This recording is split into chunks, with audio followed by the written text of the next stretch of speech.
must keep her through cons and a wishing well. Prayed for a love to call his own, a love to break the spell. Welcome to the Red Pill Buddhas podcast for red-pilled Buddhas everywhere. Revolutionary, free-thinking spiritual people who've woken up from the mainstream narrative on various levels, and I interview some of the most fascinating ones here. Please also visit thehumanunleashed.com for hundreds of hours of our video content on all areas of health, lifestyle, and much more, and the redpillrevolution.com for our 5-star reviewed book and subsequent publications in the Red Pill series as they come out. Well, hi everyone. Welcome to the first episode of this revamped podcast that I used to do under the brand of 100% Carnivore and Beyond, but now it's Red Pill Buddha. And our first Red Pill Buddha is Zahir Khan, an old friend of mine. And I was still smiling because we just talk such nonsense, and we have been talking nonsense before I hit the record button. But look, there's another interview I had with him, great chat, and I'm going to put that in the show notes below, so you can go and check that out if you want to know more about Zach. And how we met and all that lunacy. And but this time, I mean, so many weird things have happened since we last spoke that I think we're going to have a lot to talk about. We're not going to go into all the real conspiracy theorist stuff. I'm sorry, conspiracy realist stuff that's been happening, because we do a lot of that on our Human Unleashed COVID-19 chats that you can find on our website, and which I get taken down from my YouTube channel. So I'll see if we can keep this up most places before we get shipped off to Bill Gates's prison. So anyway, welcome back again, Zach. Zach is a proper guru. He does actual satsangs and actually sees through a whole load of the narrative, which is perfect for this podcast. That's exactly what I want, because so many of the spiritual people are not seeing through this narrative and towing the line, and I think it's quite disgraceful behavior. So we might get into a bit of that, and we'll get into a bit of other things too. So Zach, welcome back. Thank you for having me. It's so welcome. good to see you again. I like the fact that this just happened so randomly. Like literally 2 days ago, you were like, "Let's do an interview." It's like, yeah, why not? Let's see if we can continue from Carnivore and Beyond and go into a bit of depth about all the weird and wonderful things that are happening in the world at the moment. Should be fun. And yeah, so maybe try and look at it from a spiritual perspective, kind of thing. So yeah, what's happened? You've been traveling around. It hasn't hit you particularly, has it? You've I haven't had a pandemic. I haven't actually had a pandemic. Well, has anybody? No, I don't. Well, I think people have had a pandemic, or they'd like to think they've had a pandemic. See, what happened with me was I was in Devon when they announced the lockdown, and I just remember seeing this aircraft carrier go across the bay, and I thought, oh well, that's it, it's all over for me. And I just somehow a group formed around me, and I carried on doing meetings, I've just carried on doing meetings, and more people are showing up, and I don't know how it's happened. But I believe in just following wherever the moment says, and the moment was like, talk to people. So I've literally moved between the Midlands, the North, and the South throughout the whole year, talking to people, whether it's randomly or in meetings. And it's been really interesting because I was traveling through the first lockdown, and I actually had somebody come all the way from Norway to meet me during the first lockdown, which was quite possibly the most surreal thing ever, because one look at the guy, would have got him stopped, but he literally got straight through. So there's reality and there's reality, and I'm going to follow reality, and I'll no doubt explain that as I go further on. So with me now, I think what's happening is now everything's opening up, and this is a great opportunity for everybody to put their guards down now and sort of say, hey, we've got somewhere. But I think, if anything, now's really the time to step up. And I think it was something you said in the discussion about, I think now we need to really start talking about what is this thing. And in the spiritual community, there's been a split. There are those who are towing the narrative about we need to get our vaccines, and Fauci's completely correct. And then there's a smaller but emerging group which is keeping to the real narrative of, no, something's going horribly wrong here. We need to really talk about it. So I've found that whereas before I could just do a meeting and talk about the nature of reality and self-realization, a lot of this is starting to creep in because people are genuinely afraid and they're being overdosed with information. And one day you're being told one thing, one day you're being told another. Obviously, you'll know that better than I do. But being on the ground and seeing people and looking at them through the white, just literally seeing the whites of their eyes is a different experience altogether. And I think really that's what's going to be needed more of. And I've been saying that for the last couple of months, that really it's about coming out and talking to people and actually getting engaged. And that's where it's a shame, because a lot of the spiritual community are forgetting their heritage, which is the spiritual community has, in the past been involved in some of the most, like revolutionary activities. But it's incredible how now everybody just wants to post stuff on Facebook. But hey, it's a different time now. We're all too busy trying to save our subscriber bases and our living and what have you, and trying to toe the line. But that's life. And I think in that case, maybe I'm a bit of a relic, but I'd rather be a relic and be able to kind of say, look, I'm doing what I need to do. So yeah. Oh man, I think we're on the right side of history. I really do. Yeah. I think there's a lot of people, a lot more people, just like in the medical community. I think there's a lot more people in the spiritual community who are kind of frightened to speak out. And so I think it's been, as you know, I had my Buddha at the gas pump interview pulled by the lovely after he said he wouldn't, as did a couple of other people. But a lot of people have come to us with support, and outrage at that. And I think these people are great because the cream seems to sort of rise to the top, or Rick probably thinks like the shit's rising to the top, but I think it's the cream rising to the top. And I think that that it's turned out nicely now, because we're going to have some chats, and it's inspired me to start this again, to see people who have seen through a lot of this narrative, such as a lot of the people in the spiritual community, and the people who are doing great courses about prepping and all the real stuff that's going on, and then suddenly at the end you'll get a whole load of vegan propaganda. And the fact that Bill Gates is pushing the plant-based diets, I don't know why they haven't twigged yet that that's part of the whole sort of the same thing, but they don't seem to have done, and that's weird. But I just think that this is a great time, and I think that we're going to come out brilliantly out of this. And you and I, you're not so outspoken about it as me, because I'm sort of in that whole health and diet side of things, but where it's impacting people. But I just love your humorous attitude to it. That's what I love about talking to you. Everything is hilarious that I find when we discuss stuff. And that's talking to you. And I think that's so important at the moment, don't you? Just take the piss a bit, You can't take it too seriously. I think, God, if we started getting sucked into all of this, we're seeing what's happening now, rising levels of mental health issues and all of that. And like you said, you're talking more about the health side of it, and obviously all the conspiracy side of it. It's kind of, I'm focusing on more the spiritual side, but not in the understanding that most of you will have of, it's about chakras and what have you. To me, this is a reality, and it seems to be deepening. And I don't subscribe to that whole light worker, it's good versus evil. Again, that's just nonsense. And there's so much that we could kind of completely unpackage about the whole spiritual community. It's like, where do you want to start, and do we really have another 12 hours? But dive in, man. I want to hear what you think's happening to the spiritual community. The thing is this: it's like, what I'm reminded of is I was joking around about wanting to go to Russia recently and learn the Lezginka, which is a dance that they do in the steppes. And there's a place there called Dagestan, and I follow the UFC, and there's a guy called Khabib who's like this amazing fighter. Now, Dagestan had this Sufi called Imam Shaman, who literally backed off the Russian army for God knows how many years with a small band of men.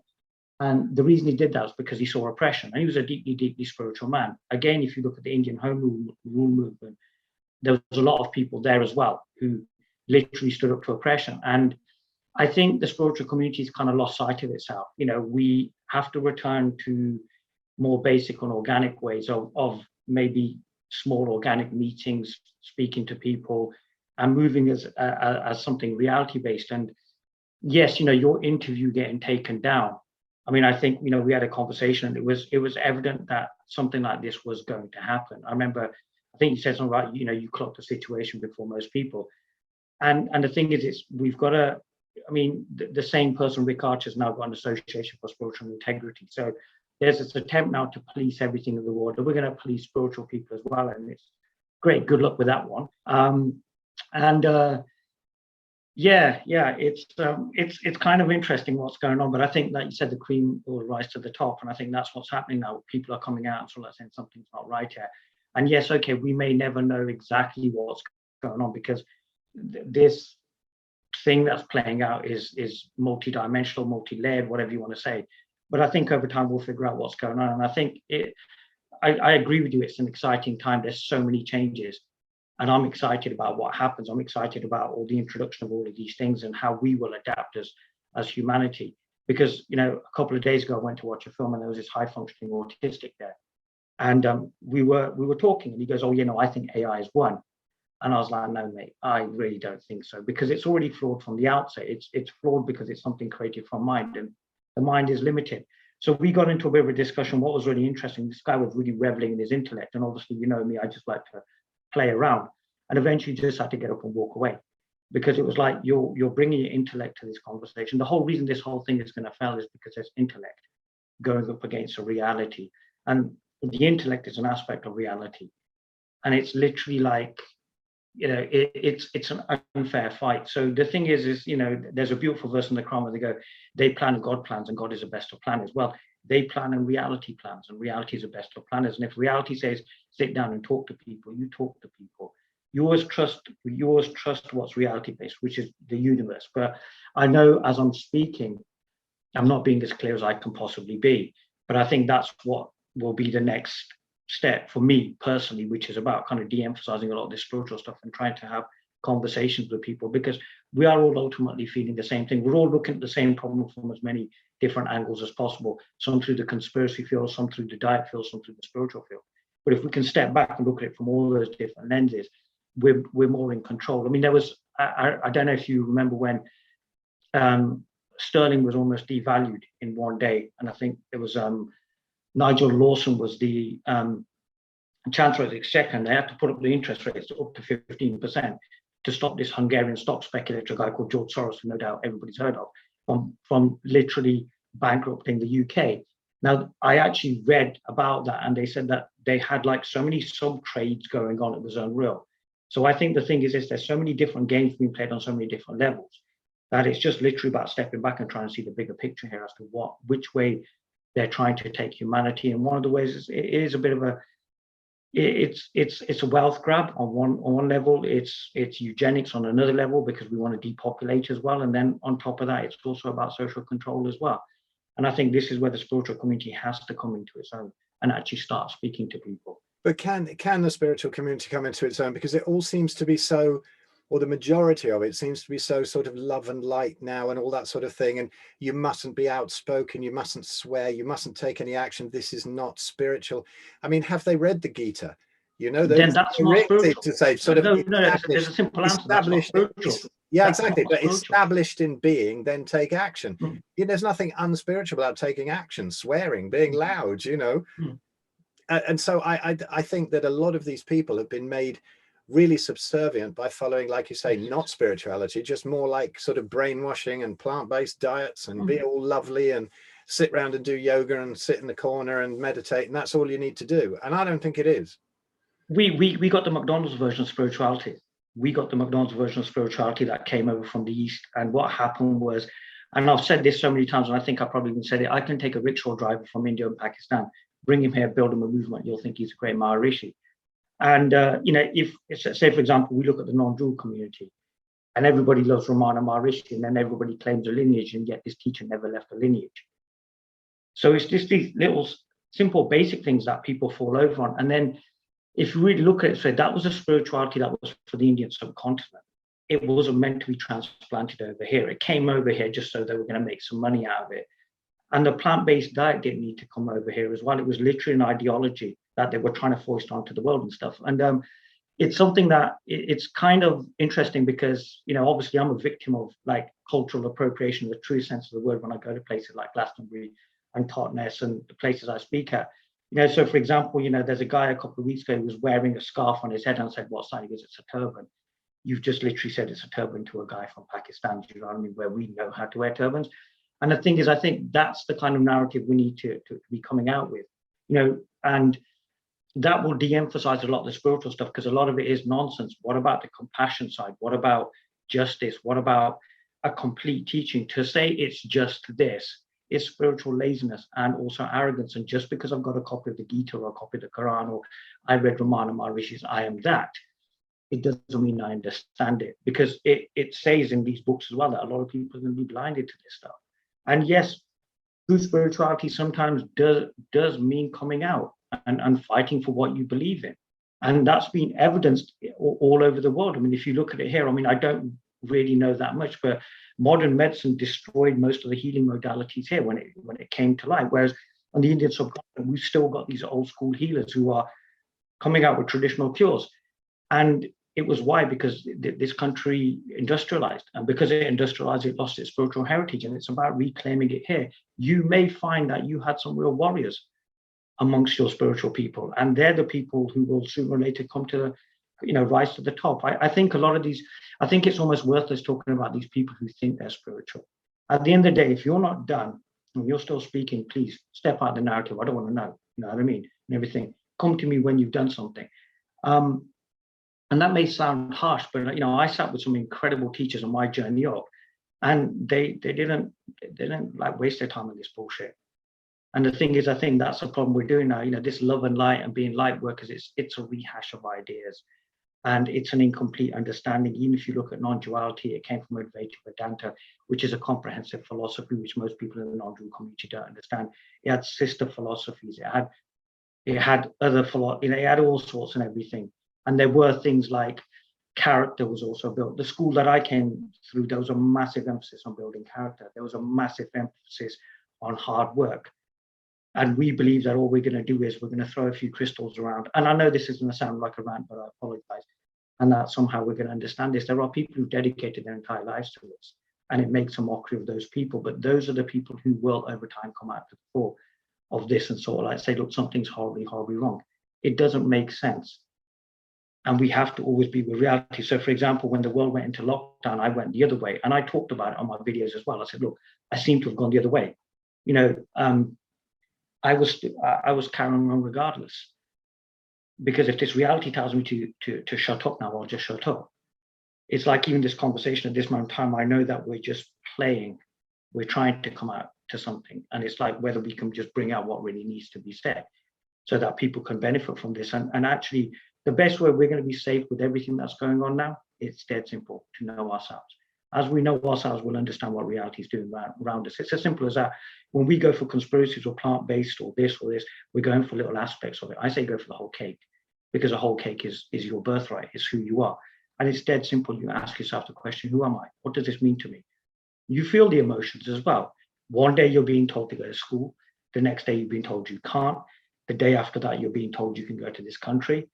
And I think a lot of people know what's going on, but it's fear. And it's the fear we have to address, because a lot of these policemen who are policing these demonstrations, they know what's right and what's not. It's the fear of their pension. It's the fear of what's going to happen in my retirement. And it's those fears that we have to address. And I think for that, we have to go into the community. We have to talk to people. We really do have to talk to people. We have to share with them and sit with them and understand their fears and what's going on. I don't think people are unintelligent. I just think people have been beaten down, and they've beaten. It's a psychological operation. It's just beating people down constantly. And the intelligent ones who see what's going on, they're able to react to it. But yeah, your working class guy on the street who has no idea, doesn't know how he's going to, pay his mortgage, and then gets furloughed and goes, hey, this is happy days. This is really good for me. That's where the conversation is going to happen. And I think that's where we have to have it come down from the intelligentsia into the masses. But for that, we need to really clear up these misunderstandings. Even with our spirituality, it has to become simpler so that the common man understands. And I think that's where we have to go back to the old ways. And the old ways were people went out into the communities. They worked in the communities. They sat with people. They understood their pain. They provided them with meals. They did all that, literally social work. in the truest sense of the word. And I think that's when we're going to see some change in society. But the beautiful thing is the low uptake of vaccines, the kind of conversations. I can literally be walking down the street, and as far as I'm concerned, it looks like I'm attracting every conspiracy theorist in the world. I'm not. Ordinary people are just walking up to me and sort of saying, mate, something's not right here. I was literally in the lift of a hotel, and the guy starts telling me about how he feels we're going to be locked down for another 2 years. It's going to be like, and I've not even asked for the conversation. You know, I got told to take off a mask as well. I actually put on a mask in this cab once, so it was great. I was, you know, I'm almost put a mask on, and the guy was like, take that thing off. You know, get in my cab if you've got that thing on. So I think, you know, it's a better situation than we feel. But I feel a few tech guys sitting in Davos are going to try to control the narrative. But I think it was something I said to this guy. I said, look, if you look at most of these tech billionaires, they were probably all bullied at school. They were probably all ostracized. We're literally dealing with psychological trauma. These were the kids who got bullied at school, and then they went on to create these massive companies, and it's just the revenge of the nerds. It's really as simple as that, which is a horrible thing. I think that's a great point. And I think you're absolutely right that people just want to talk now, because I notice in my consults it used to be about autoimmunity and you know, weight loss and all these sort of things. Yeah. And now people just want to talk about this. They're so distressed, they're so distraught, and they've got a lot of people have got nobody to talk to if they live on their own and whatever. Jeremy Ayres, who I've worked with as well, who you know, I mean, he's finding the same thing. And just most of the time now, our energies are going to try to take the fear out of people here. Yeah. And you're absolutely right. I made a video about, you know, the cure for corona fear, corona I remember seeing that video, or something on my and it's just some desperate attempt really to make people understand about how you have to go to the root of it, and then all the problems are over. Because if you get, you see, there's two sides of it. I think there's the people who are all airy-fairy, oh, let's just ignore it, everything will be perfect. And then there are people who are terrified. But then, you know, if you've had some kind of awakening and it's stabilized, you get that all rolled into one. But then the positive sides of it, so that you can see the bigger picture, but you can still be the individual and not run away into the corner where you have to sit in lotus to get away from your fear, you know. And I think this is really important to just be kind of, just be a human being as well. So everybody's sort of pretending to be tremendously enlightened. They can't talk about this. I think this is what's wrong with the so-called spiritual teachers at the moment, that they think it's unspiritual to come into the body and do that. I mean, I love Eleanor, who I'm going to have on probably next guest, you know, and how she'll just write this stuff, you know, like, fuck you, Rick Archer, and do those posts. And why not? Why not? It's not. I think the thing is that needs to happen now. I think that now really needs to happen, that we need to. The spiritual community can't be policed. Let's be absolutely honest about it. It can't be policed. The only way it's going to be policed if it's going to be self-policed, and that's like people who've had awakening, stabilized, are able to see if somebody's being an idiot or not. I just think, yeah, you're right. It's about, we need to talk to people now. But it's something I've been saying for months that we do, because it's now people aren't really worried about, like you said, diets or what's going to happen financially. And I remember you saying something about it's getting busier. It will get busier as we start coming out of this. And that's what's happening now. Even I'm finding that I need a holiday as far as I'm concerned. I need to have my pandemic now and go into lockdown, but it's not happening. You know, I'm literally going from situation to situation, and it is literally helping reassure people and stuff. And I think sometimes in this state of awakening, you almost act as a reminder that the presence that is concentrated in this place just acts as a reminder, and it reassures people. And sometimes it is about reassuring people, and sometimes it's about talking to them, or maybe even sitting with them.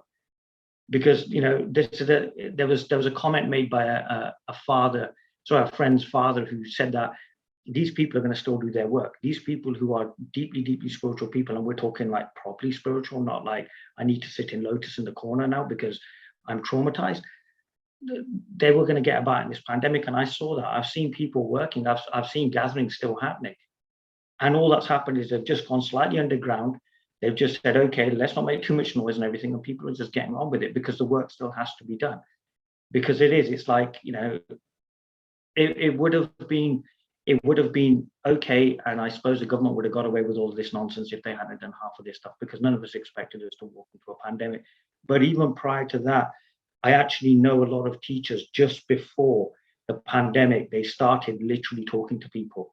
before this pandemic happened. I was in Slovenia when I remember doing this meeting, and it was like I talked my heart out, because on some level we knew that, guess what, something's on its way, something's going to happen. And I think the thing is this: when you're working in your natural way of being, you're already ahead of the narrative. It's how we can help more and more people to start functioning naturally, which is to actually meet their fears and actually trust what they're saying is right.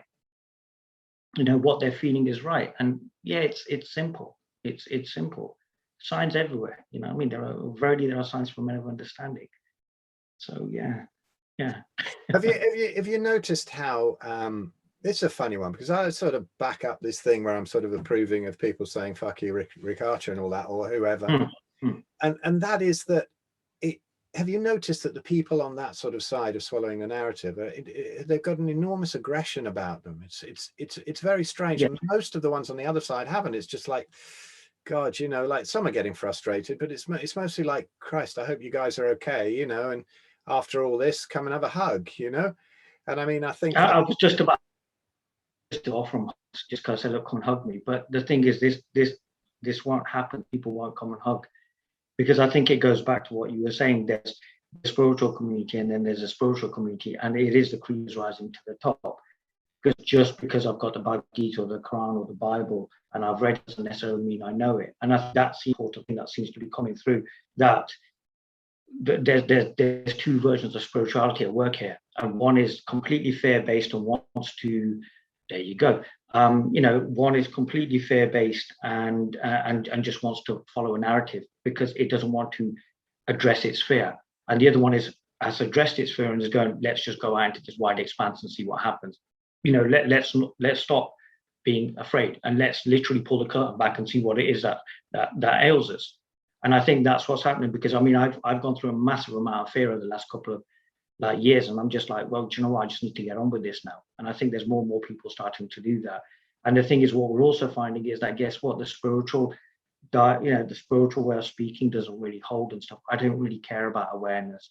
I don't care about consciousness. You know, I frankly, part of my friendship, I frankly don't give a fuck, because it's not helping. It's really not helping. It's not helping those people who are scared. It's not helping those people who can't get toilet roll from their local supermarket, because guess what? The press are ramping up the fact that there's supply chain problems. And it's really about helping people see through that. And that's, again, it comes back to being with people. Like you said, sit with them, give them a hug.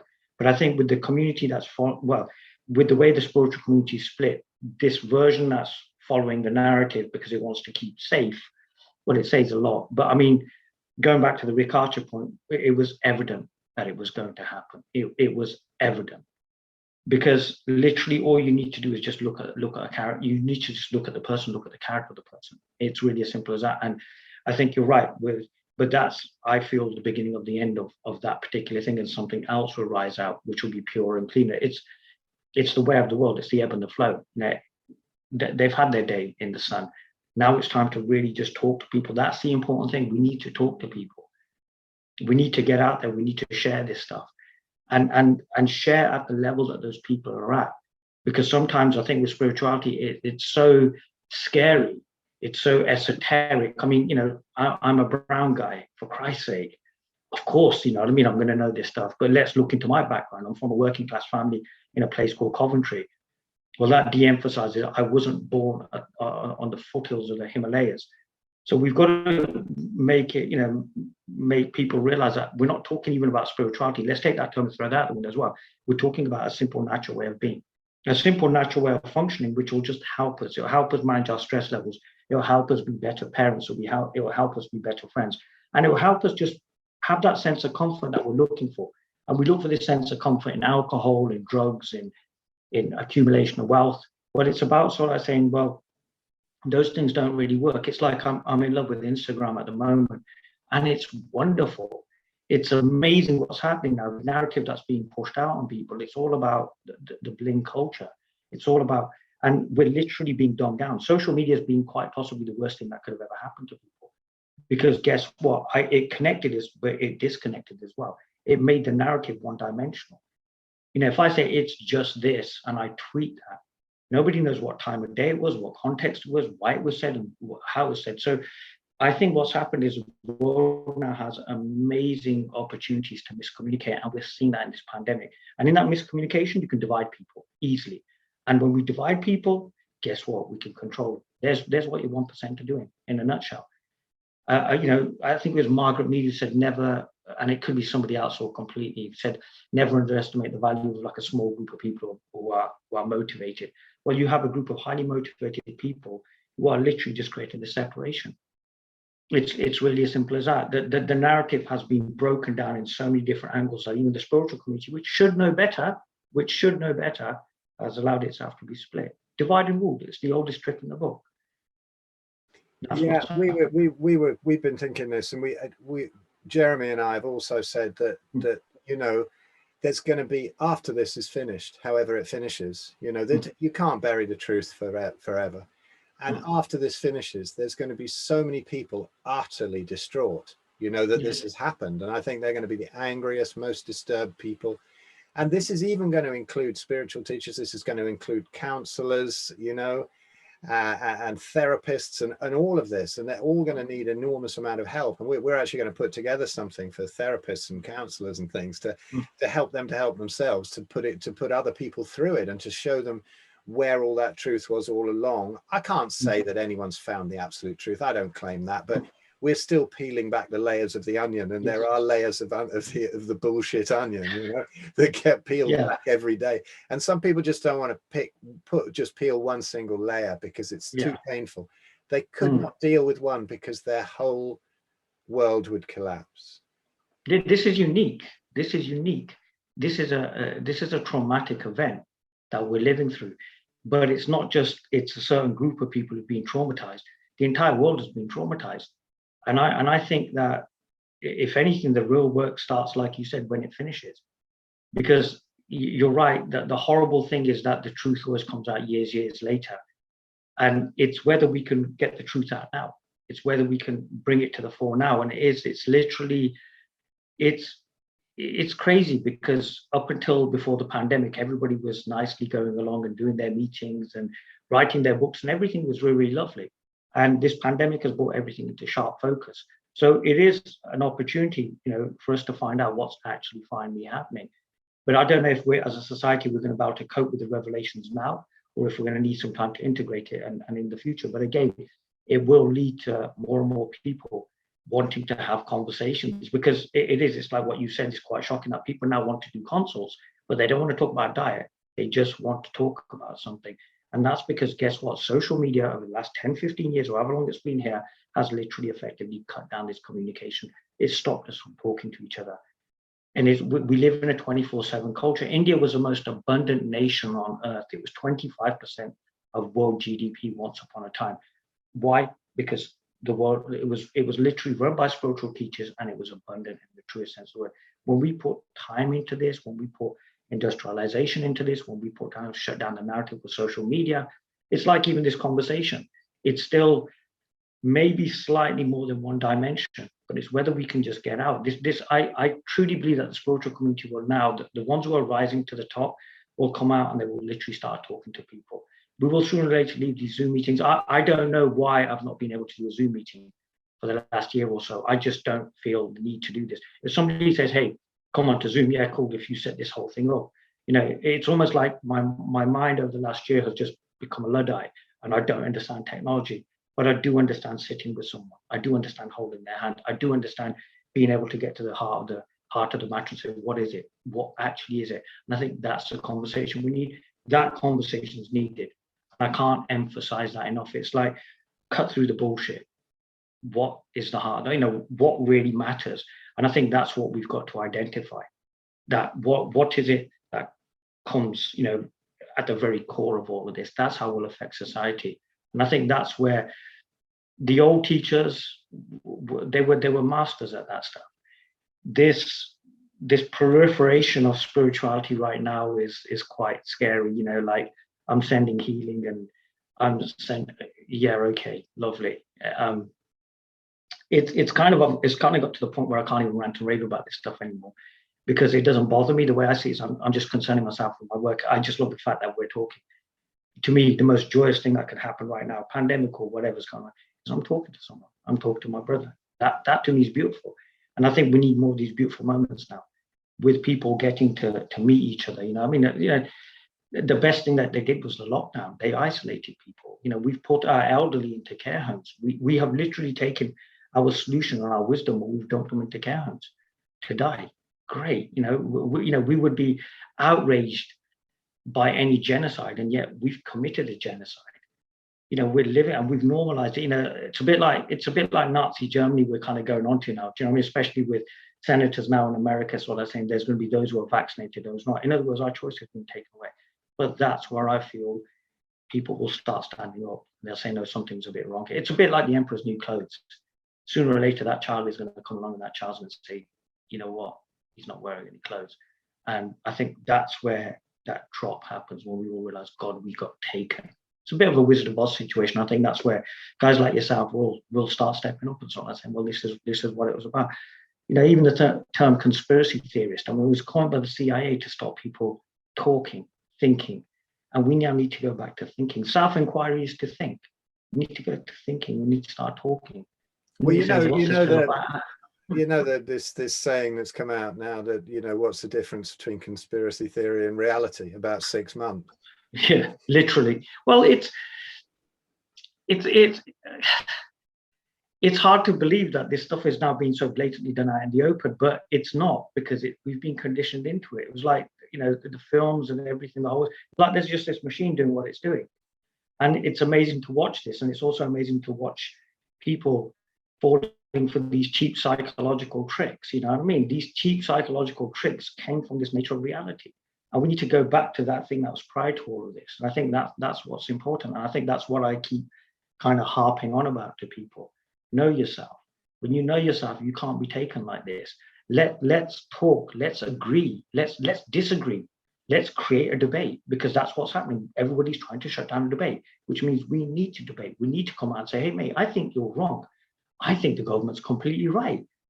Do you know what I mean, Phil? I think you're wrong. You know, I think your conspiracy theorists are a bunch of deluded, you know, guys wearing tinfoil hats. To which you say, well, okay. And in that, we may come to some sort of conclusion. That's what's needed now, because it is. I'm seeing it there. I've seen families being put into camps of, I'm going to take the vaccination. I'm not. I've even heard members of my own family, and I can't believe I heard this. Well, I need to get a vaccination because I'm going to go on holiday. But that's where you kind of go, God, the conditioning is so strong that you kind of think, but that's where you've got to realize that you're not going to save everybody. You've got to just talk to the people that really, really matter. You know, that's what it is. My loyalty lies to this moment, whatever's happening right now. And whatever's happening right now says to me, something's not quite right. Something's going on. And that's where we can look into the world of coincidences and synchronicities and kind of go, hold on, something's not quite right here. And I think most of us know that, but some of us are a bit too scared. It's myself as well. I really don't want to talk about this stuff. I would like a lovely life. I'm sure you would like a lovely life. It'd be, you know, lovely to just, you know, do what you need to do. But I think sometimes you can't not speak about this stuff. You have to open your mouth and say, look, guys, something's a bit wrong. And I don't know everything. I don't know the answers, but I do know that something's going on, and I've got to go with that. And I think that's true spirituality. It's a reality with no name, not a name with no reality. And fortunately, the spiritual community is now in a reality with no name. They'll wear the turbans, they'll say namaste, but it's empty. Yeah. And the people you said something so cool there. You just got to get back to the roots. And this comes on all levels. And a lot of the spirituality kind of allows you to do it on one level, but not on another. Yeah. Now, you know, it's funny because Graham Norbury, who's also in Human Unleashed, he always said, you've met, you know, and he always says, look, just take whatever the government says and just do completely the opposite, and you're going to be 90% right. And it's funny because I was listening to something this morning, and I just got sick of listening to all these podcasts about the pandemic and about this and that, and what's going on and what's going in the jabs and all this shit. And I thought, I can't resist these 4 podcasts in a row. And they're beautiful. If anyone wants to listen to them, anyone's listening to this, is Peak Human podcast. And it's the ones with Mary Ruddick. And it's about their recent trip to Tanzania and staying with the Maasai and the Hadza and whatever. and how all this stuff is creeping in, you know, how all this lunatic business of the West is creeping in and ruining them. But the ones on their original diet, everything that the WHO says that you mustn't eat, for example, and that you mustn't do, and you must sanitize, and you must eat grains and seed oils, and this is how to protect yourself from the imaginary COVID. And it was amazing, because they were going out to these villages, and the ones who were on their original diet, I mean, they met one lady who was like 120, and she had a daughter of 90, and there was 6 generations in one photo, I think 5 or 6. And she was still leaping around and dancing. They have no word for sort of depression or back pain. You know, say your back hurts. Did you fall out of a tree? Like, what happened? You know, this doesn't happen. And they're eating everything that you're told not to eat, you know, just turning it upside down.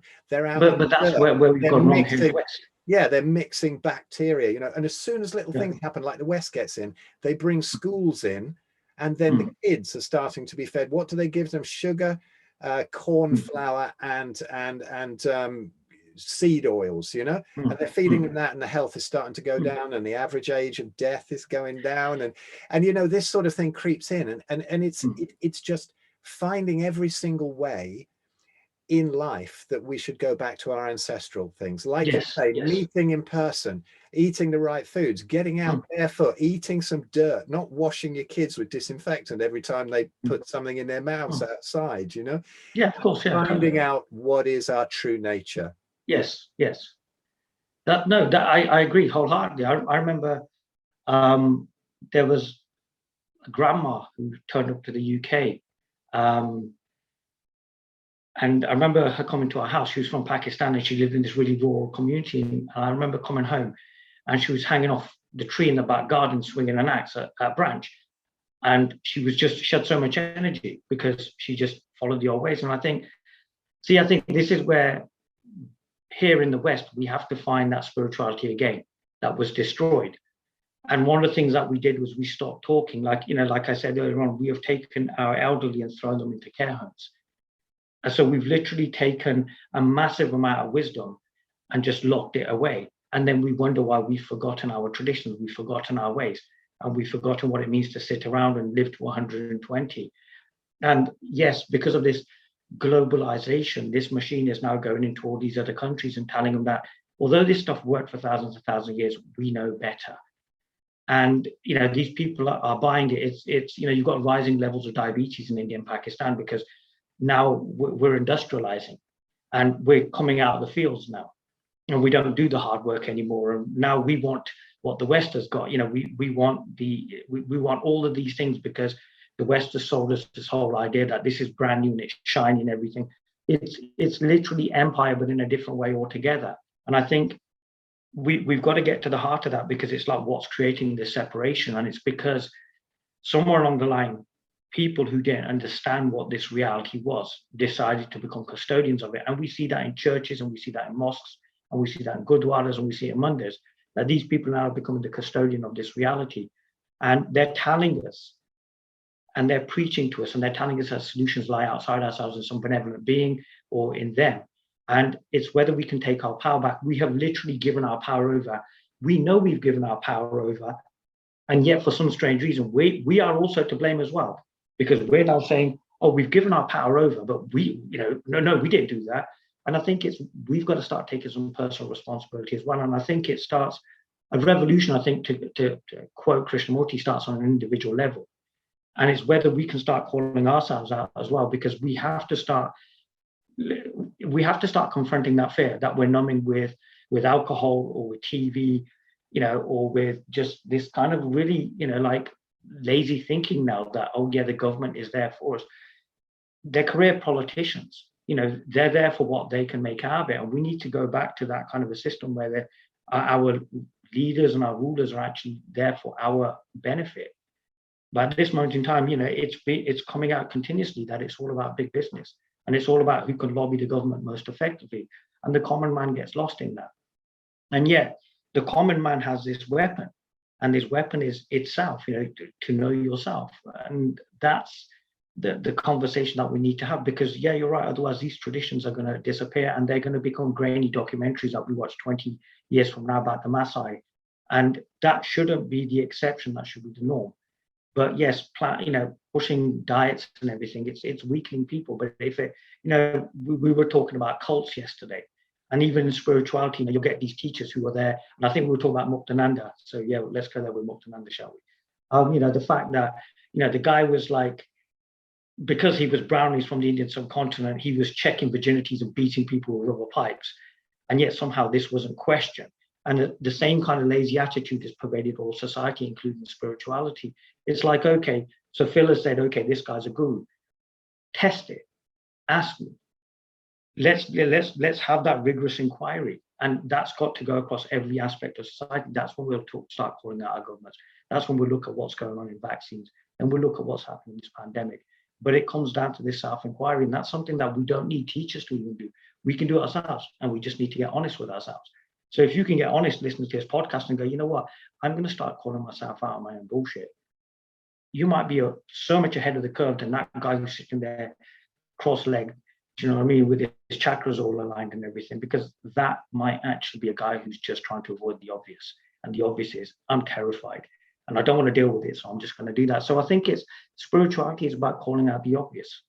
That's all spirituality is. It's calling out the obvious. And I think in that case, we could say that most of these conspiracy theorists or conspiracy realists are the spiritual people of the future.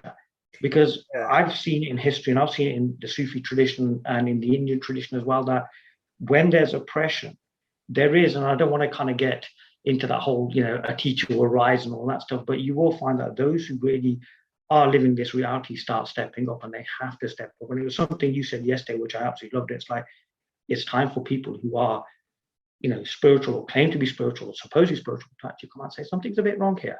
We're not quite sure, but something's a bit wrong. Let's talk about this. And that's, I think, the true meaning of these gatherings, these satsangs or these mehfils, whatever you want to call them, for people to come together and inquire. And that's something, I mean, it's incredible how everything's opening up, but the last thing that seems to be opening up is people actually gathering, because nobody wants people to gather. So, so what's your experience? What's my experience? And I think that's, again, it's conversation, because then we can start piecing together this, this puzzle. We can start finding about what we were really like, like you said, finding out what our original diets were, what we originally did, how we originally functioned. And Zach, you were saying about, people, it's time for people to stand up really about this. And I think this is so important. This book that we've just done, this Red Pill Revolution, it was really about that, of just finding your sovereignty again and not being brainwashed by bread and circuses, by the crap food, by the drugs, by the TV. They're all drugs. And we've had so many amazing comments that people have just, it's enabled them to wake up to what's happening now, because this has been happening so slowly over the years. And I think this is part of the whole problem with the spiritual thing. I think, you probably heard something about some of these gurus were put in place by the CIA and things like that. I mean, I don't know, who knows? But I mean, no. I'm so glad you said that. I don't know if most of your readers know about, viewers know about UG Krishnamurti, who was called the Raging Sage. And I think there's a clip of him on YouTube where he turned around and accused the Dalai Lama of being a CIA agent. And he accused him, I think, in the 80s. And people were scandalized. They said, look, obviously he's a controversial guru. He likes to say controversial things. But there's no way the Dalai Lama could be an agent working for the CIA. It then came out literally 10 years later in papers that he was actually being paid by the CIA. And I think the sum was about $150,000 a year back then to literally act as a counterbalance to the Chinese there. So what you'll find is, and I've seen this a lot in the spiritual communities in India and Pakistan, is there's a certain level where politics and spirituality do mix. And you will find, I think there was this,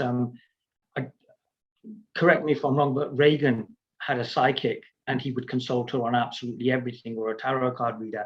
So there is a certain point where spirituality and politics do mix, which is why I find the spiritual community taking such a lackadaisical approach now to what's happening quite interesting, because that hasn't happened before. If you look at people like Iqbal, who was a Sufi poet, we look at people like Tagore, who is obviously a poet as well. they were instrumental in inspiring a lot of the members of the Indian Home Rule movement. The Naqshbandi Sufis across the steppes were, instrumental in inspiring some of the revolutionary movements. So spirituality and politics does mix. And I think sometimes what can happen is, unfortunately, some can go over to the dark side, especially when there's a lovely little paycheck involved, But yeah, I mean, this was actually documented that the Dalai Lama was actually paid by the CIA to literally act as a counterbalance. But when UG said it, it was just literally, oh, this is just a controversial old Indian guru who is obviously bitter about something or another. But it has been known to happen. I've seen it myself. I know when Pakistan was created in 47, the school I belonged to was one of the first schools that was approached by people like Jinnah to get mass voting. Because remember, a lot of these spiritual schools have huge voting blocks. And that's something you see in India as well. If you look at Sadhguru with Modi at the moment, it's a very similar setup going on there. Because to give you an example, there was a fake guru, and I think even that's too nice a way to say it, as too kind. But this guy was the son of a teacher, and he was. If anybody wants to know who this guy was, message me. I'll tell you who it was, and I'll send you some clips. But this guy was raping his students, and literally was using the donations to make these Bollywood-style productions that then all his followers had to come and see. But he was completely embedded in the political scene in India because of the fact that he brought so many votes to the table. So spirituality and politics do mix, but it depends on how it mixes, because what you'll find is those spiritual teachers who are looking for power and influence and prestige and want to career with the politicians, invariably are the ones that no doubt kind of fall into that trap, because spirituality should be something that's there to kind of, be held up as a mirror to society to say, look, this is how grotesque we've become. Because true spirituality is brave. It's about calling out this. And if we look at society now, it's grotesque. We're seeing the breakdown of family. We've gone from the extended family to the nuclear family, and now the nuclear family is being attacked as well. We now have so many different genders now that even I'm waking up every morning and getting kind of quite confused about it. And yet, although a majority of people don't agree with this, and I know I'm probably going to get called out for this, and I don't really care, what's happening is people are saying, no, we're not quite sure about this. No, I heard of this, and I don't know if this is true or not, but children, little girls being given penises, plastic penises, to try out it just in case they wanted to change their sex. And I think it's a bit of a Sodom and Gomorrah situation we find ourselves in, that we're seeing the fall of an empire. We're seeing the fall of society. And I think this is where spirituality then comes in and helps build a new society, but not in some kind of weird love and light, it's all going to be wonderful, because we are going to have to get our hands dirty. And I think that's what's happening now. And I think what's happening is those people who don't want to go along are now saying, no, the government is completely right, vaccines are completely safe. And I think there's a phrase you used about being on the wrong side of history. And I think what we'll find is a lot of teachers are going to come out and realize they were on the wrong side of history. And it is, in a sense, a conflict as well. And it's literally, I hate to use the expression, but it's a bit of a good versus evil, because I was talking to an 11-year-old child who now sees his heroes as people, sees people like Elon Musk and Jeff Bezos as his heroes. And that just shows the state that society's in. There's like I said, I like to play around on Instagram and stuff. And there's a guy, he has this channel that's quite successful. And what he does is, came up as a clip, and he goes up to girls and goes, can I guess your age? And if I guess your age, can I get a kiss? And if I don't, you can slap me. And no doubt some of the teenagers know about this. And there's one way he's guessing this woman's age. And I would have swore blind she was in her 20s. And she goes, no, I'm 14. So we're seeing the sexualization of children as well now. And these are all things that we need to talk about. And yes, okay, we could be seen as old codgers. This is progress. And I see it in my own community as well. This so-called woke culture, whatever that actually means. I'm still trying to figure out what it means. And I think true spirituality is pointing that finger and saying, guys, something's slightly wrong here. And to do that, we have to correct ourselves first, because the spiritual community there's a rot here as well, which is why, yes, you're right. The cream is rising to the top, because I think a lot of people will just be left with the comfortable. Sometimes it's comfortable to sit there in that half lotus position. rather than ask, what really matters. It's all about love and light, but what about the darkness? What about the horrible days? What about the fear? What about the insecurities? What about that lack of confidence? And if we can have those conversations with people and say, look, it's okay to have these emotions. It's okay to feel worthless. It's okay not to fit in. I remember doing a talk in Croatia, and I remember saying to the woman, "You're enough," and that was all that was needed, because we're being sold this narrative which is impossible for us to keep up with. The great body, the great car, the grinding, hustling culture, listening to governments, traveling, and also, and we're like hamsters on a wheel. It's just getting faster and faster and faster, and spirituality offers that stopping. And I apologize for using the word spirituality, but it's the only one I can use. But it gives us this ability to stop and say, you're actually okay as you are. You're enough. That's when we will start taking our sovereignty back. That's when we will take our power back, because we'll realize that we have the necessary power to do that. That's when you will see a breakdown of this old paradigm, and we will go into a new paradigm. There is a reset going on, but it's not what's being sold to us about an economic reset. It's about people reclaiming who they are, which is why the conversations, again, I keep harping on about it, are so important. We need to sit down and we need to talk now. We need to kind of realize that others are feeling exactly like we feel as well. We're not the only people that are going through this, but because we've been isolated, we feel we're the only people who are going through anxiety or depression or fear. And it's incredible when you bring people together that they kind of go, oh, right.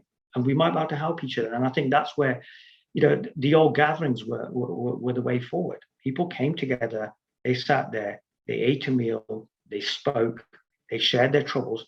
And then when it was time to go, they went. And we were all wiser for it. It's like every time I speak to you, I always come out wiser.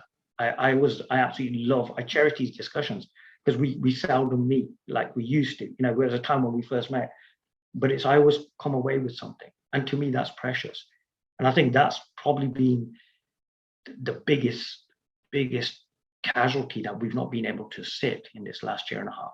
We need to touch, we need to hold, we need to speak, we need to vent, we need to say all of these things. And that's been taken, but that's what makes us who we are. And if we take that away from us, then there is no difference between us and AI. And I think it's reclaiming that human spirit, but then we will reclaim our power. We'll realize that we're not disempowered, because we will see that the other is just like us. And then we realize that everything is. I've been in situations over the last 2-3 years where I thought I was the only person in the situation. But as my friends started coming, I realized that, hold on, my friends strengthened me. And I think that's what it is. We have to come back to these friendships, these organic friendships, or people meeting. The way we met, you're right, it was literally the stuff of legend. I'm at this Sufi gathering on a Thursday night. I really don't want to go to Liverpool. And all of a sudden I see this guy, and look what's come out of it. And if we can trust that this reality does that, then look how much, I've seen you go from one to another to another. It's incredible to watch. And I think that's where gatherings, people coming together, or even talking, start with this. Pick up the phone to somebody. Tell them you love them. Do something like, it sounds nonsensical, but you never know. I tell this story about waving. I used to wave at an old lady because my brother waved at her, and then other people waved at her. And she told me one day, she goes, that was my only communication with the world. You saved my life. And that stories travel with me. So we can start with these really simple gestures, because that's what humanity is. But these simple gestures are really powerful, really powerful. And they may be a lot more powerful than needing to know who's controlling the flow of money and who's doing this and doing that, because everything's coming from this. Everything is coming from this spirit. And when we return to that, we realize that AI, computers, technology, great, wonderful, but it came from limited minds. So there is a flaw. There is a flaw. This is just literally an illusion's attempt to know reality. And it will always be flawed. It will always be flawed, because it doesn't take into account that we are this one reality with this oneness. And I think that conversation, if we can bring down into ordinary communities, that would be absolutely amazing. But not to say, hey, we've got something to teach you or we're gurus, but to say, this is who you actually are, because it's in the ordinariness. Revolutions have started in the ordinariness. There's always that one person who decides that they've had enough. And that it doesn't have to be a political leader or someone learned, and that changes everything. There's something around Facebook at the moment about Rosa Parks, and that Rosa Parks just said no, and it was the beginning of something. So I think we will have our no moment where somebody will just go, no, I don't think this is right. and that's it. And I think that's when we will see reality, because they plan, and reality plans, and reality is the best of planners. I'd rather be on the right side of history now. And the right side of history just says, look, something's wrong.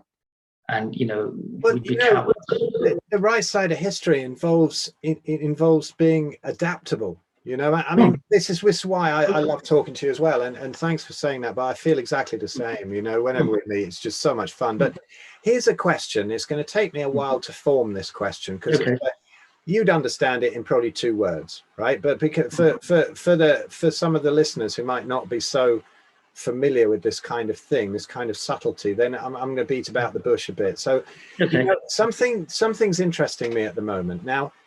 This business of awakening, it's very difficult to talk about, it's very difficult to quantify, and people use it as this tremendous ego thing, and then the ego grabs onto the awakening, and then you get these big gurus going, I'm this, I'm that, and all that kind of thing. Now I know that you've had whatever it is that we've had, I know we've had that shift where you realize all is one, you realize all is perfect, but then also you can go in and sort everything out. Now my question is, in this time, it sounds a bit judgmental of me, but because this openness and this willingness to be wrong, and this awe at the world and how everything works, and how willing to say that's interesting instead of saying fuck off, that's bollocks and you're a conspiracy theorist or whatever, that it just isn't there anymore. But I mean, people who haven't claimed awakenings, never heard of them, also have this ability. So it's not something that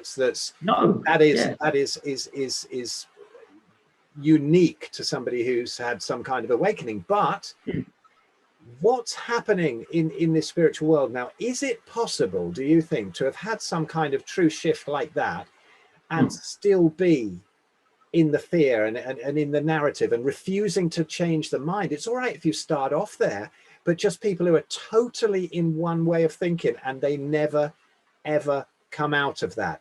Is this a way? Is this a litmus test of figuring out which actual teachers out there have had some shift and which ones are bullshitting? What do you think? I shouldn't do this. Yes and no. Yes and no. And the reason we say yes and no is like this. And yeah, cool. I think one thing before you answer, I'd like to say that these shifts are not some huge thing that we're claiming. They're probably, these Maasai guys have probably got it naturally. They probably had it when they were born. It's just coming out of that slight delusion. It's a very small shift in a way. But anyway, carry on. We're not claiming anything. I think what it is, by the way, like you said, it's a small gift, but it blows your brain out. It's quite possibly the most amazing thing that could have possibly happened at the same time. And feel free to interject, by the way, as well. I was going to say, it's quite possibly the most amazing thing that could have happened, but at the same time, it's completely ordinary as well. Exactly. It also plugs us into this reality. We kind of wake up and go, oh, right, okay, so this ain't what I thought it was. And we start seeing this much more expansively. This is why what I love now is I'd want to talk about this stuff, because this is stuff that matters as far as I'm concerned. What we then find is, yes, you're right, it's all love and light and it's all great, it's all one. But guess what? You can go and you can smack someone's head up, if you need to, because it's completely in the moment. You realize it's almost like the most simplest operating system that could have ever been designed, but it's flawless. It's flawless in the true sense of the word, because you then realize that everything is a communication. So smiling at someone is a communication. Just walking down the street is a communication. Literally just being present is a communication. The method to communicate this and to remind people is so expansive that we're going to go through lifetimes, we're never going to get to the end of it. And it simplifies and it subtles and it subtles, it subtles. I remember hearing about this teacher who had a gardener, and the gardener just had a full-blown awakening. The guy wasn't even spiritual. And he's just gone up to the guy and goes, I think you know what I need to know. And they just started speaking. And I would say his presence worked there as well. I think what's happening is some people are going to go into hiding, and there's a reason, because they need to rest and all this. Because I'm seeing it now. There are certain teachers going into resting. There are certain teachers who are coming out to play, and it creates this balance. I think what you're alluding to when you're going on about, can you have had this shift, and still no, because then you've not had the shift. Then you've got a question, because I hear people bandying the word awakening around like it's going out of fashion. Awakening fundamentally completely changes you, but it completely makes you human. Like, I'm more human now than I ever was when I was looking for this thing. And to me, that's powerful, because then compassion can really come in, but a true compassion. And true compassion doesn't just mean, oh, sorry, love, that happened. It also means sometimes calling people out. And if you've had that shift, you'll know that you can do both. I tell you what you should do. I think you should just keep asking questions. That to me, it's like being a real small child in the world again. It's such awe, and so you think, well, actually, you know what? I really probably know nothing. I've realized this and it's blown my mind and everything, but I don't really know everything. And so now it's lovely. If I'm wrong, it's like, that's exciting. What am I going to learn to replace that, instead of how dare you challenge me, Oh God, and I think that's so it's the attitude. It's not an infinite wisdom. It's not suddenly you're infinitely wise. It's I think that you're totally open to everything, right? Do you know what it is? I've been so wrong. It's incredible. And I absolutely love the fact I've been wrong. Before the pandemic, turned around to one of the people who comes to my talks and said, I'm not going to be speaking in the UK. I'm going to be spending my time in Europe because they really love me in Europe. Pandemic hits, I ended up in the UK. So I find that what I love about this is you realize how little you know, which basically means that you can actually call your own bullshit out as well. But then you start looking at people around you and you go, why are people so attached to everything when they've got it so horribly wrong? But I think the problem is if there's somebody, and I know who you're kind of referring to, and I'm going to just say it, I think if there's somebody there claiming to be spiritual and then doesn't want to change their position, then no, I don't think so, because you live in such a way of openness that anything can happen. Like yesterday when we had that conversation, what we're going to talk about, well, I don't know, we just have a conversation, don't we? And anything can happen. Like it's like really interesting, because as you were talking then, I was going to say, look, Phil, do me a favor, just keep throwing questions at me. And this is something new that's happening. A couple of weeks ago I was doing a talk and somebody goes, well, what do you think of education? And I said, no, you don't get away with that. Just keep throwing questions at me, because it creates a dialogue and it creates something else. So I was literally going to say, no, let's just unpackage this. Let's really talk about this. Because one of the things I've noticed as well is recently, I'll just answer something and I'll sit there quietly. Whereas before I was controversial, I'm going to throw things at people and all of that stuff. And now I'm like, okay, you're right. The question you've asked is completely right, but let's bring it out. Because if we bring it out, what will happen is more people will benefit from it. Rather than just ask me a question, keep asking me questions. Let me ask questions back and create a discussion. We are then showing people a real life example of what it means to converse. And that's powerful. That's powerful, because I've been going on throughout the entire interview about we need to talk, we need to converse. Well, let's show this conversation. Because yes, it's awakens, it's amazing, but it's the death of these egos, it's the death of these lies, it's the death of all this crap that you're holding on to, that you believe is so real, and you become fearless because you realize that there's nothing there. So nothing really kind of like worries you. You just go about your business because you realize that you're home in the truest sense of the word. That feeling that you get when you come home after a trip, or when you get that thing, you get that fleeting moment of relaxation. Oh, got those new pair of shoes, I'm really happy. And it disappears. Well, imagine that fleeting moment always being here, constantly, never turning on, never turning off. You surrender to that. And in that sense, you said, you're right. It's an innocence, it's an awe. It's like being a child in the world. But guess what? This child can kick butt when it needs to kick butt. Do you know what I mean? And that's what true spirituality is. Sometimes it's love and it's compassion, but sometimes love can be terrifying. Do you know what I mean? And compassion can be terrifying, because you're calling people out. And that's what it's about. If you've had that shift and you're thinking that, I think Khalil Gibran says something about it in The Prophet, where he kind of goes, if you're here just for it being lovely but not being horrible, then just get out of it. Spirituality is both sides of the conversation. Love can be loving, and it can be cruel as well at the same time. Compassion can appear to be cruel. I've called people out. I was accused of emotionally torturing someone a couple of months ago. And I've heard this so much now that I just carry on regardless. And then they said something really interesting. They went, yeah, but at least you didn't take their money. And I thought, why would you say that? So to me, that became this beautiful question. Like, okay, like you said, that childlike wonder, okay, this is interesting. Why would they say that? And that's when I thought, okay, this is interesting. So I'm kind of unpackaging, and I still haven't unpackaged why the person would say that. And then all of a sudden, I had this kind of gut feeling about this person. I'm kind of, right, okay, this. So what happens is, by being in this moment, we can actually see what's going on. That's what we need people to realize who they are. Then we can see what's going on. Think of it this way: a pandemic hits, the world is in danger. There's this virus that's killing everybody. And life is telling me, go up and down the country like a mad person. which one do I listen to? You listen to the reality that came prior to that kind of thing. But I would love for you to ask me more, because I think this is such a beautiful thing, and we can really get more and more out of this stuff. You know, we can really open up and really talk about this stuff, because I think I'm going through something where I do need to speak, but it's like one thing I love about you is you're able to just bring stuff out of me. Whereas before we used to be controversial. Now it's like, yeah, we need to talk to people. We need to be conversing. We need to have dialogue where we're okay with being wrong. And guess what? You know, we're okay with being told our ideas are full of shit. And someone who's realized or spiritual, well, if they're going to defend their position and say, no, only I know the truth, then they don't. Walk away. That person doesn't know what they're talking about, because it is about being wrong. I've been there with schools saying this is the only way you are going to realize, and you will only get to God through Jesus or through Muhammad or through Buddha. Yeah, okay, good luck with that one. And you see them every year. They're doing the same nonsense over and over again. It's the same thing with this. Only the government is going to protect us. Okay, so that's why we're now seeing our friends have become enemies. Do you know what I mean? And yet our friends are there. You know, this is the pain, no doubt, of your life, that you're like this guy, you know, like screaming into the wind and no one's listening, and you're trying to do it from the right position. But I think that's where spirituality really helps, because guess what? We put reality behind this thing. And that's when it gets interesting, because it's literally, you know, it's literally a drop of water trying to figure out an ocean. It's not going to happen. It's not. This is why that conversation with this high functioning autistic was great.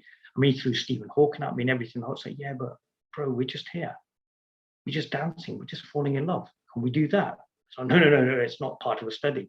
And I think that's what we're going to do. We have to bring love to the fore. It's like, okay, bro, you want to play? Let's play. That's what I do. I was just like, okay, let's play. Let's do this. And sometimes that love can be a fool. So sometimes we're okay with being called idiots. We're okay. I'd rather be an idiot than be some of these learned people who are telling us how to live our lives, because that idiocy and that lunacy is really where we're at, because then we just allow reality to take care of us and stuff, which is, yeah. So I think going forward, when it gets interesting, these kind of conversations will come more and more to the fore, where it will be. And I think that's where the spiritual community has to, you know, step up and say, okay. And what will happen is, I think on that day, a lot of people realize that they haven't really got anything under there. And I think that's already starting to happen. We're seeing that with interviews being taken down. We're seeing that when our YouTube channels, you know, are more important to us than our websites. You know, I remember being discovered in 2008, and I woke up one morning and thought, I don't want to do this, and I got rid of everything. But unfortunately, for some people, it's a career now. They're making money out of it, and there's nothing wrong with that. It's all good. But if you sacrifice yourself for money as opposed to God, then you know what, bro, go with all of the rest of it that comes with it. Do you know what I mean? I'd rather be on the right side here, or at least try. But for me to be on the right side, I've just got to admit that I don't know anything. Yeah, totally. I mean, I'd like to. I don't know why you even got me on this podcast. Oh, who are you? I'd like to set you off about something else here, because yeah, I think you should. I think you should. I mean, you know, the thing, this censorship. We're being rather stale today. Yeah. Well, you know, if anybody had a recording of how we talk when we're together, I mean, they would say, right, you know, these are the two probably most unenlightened guys in the world.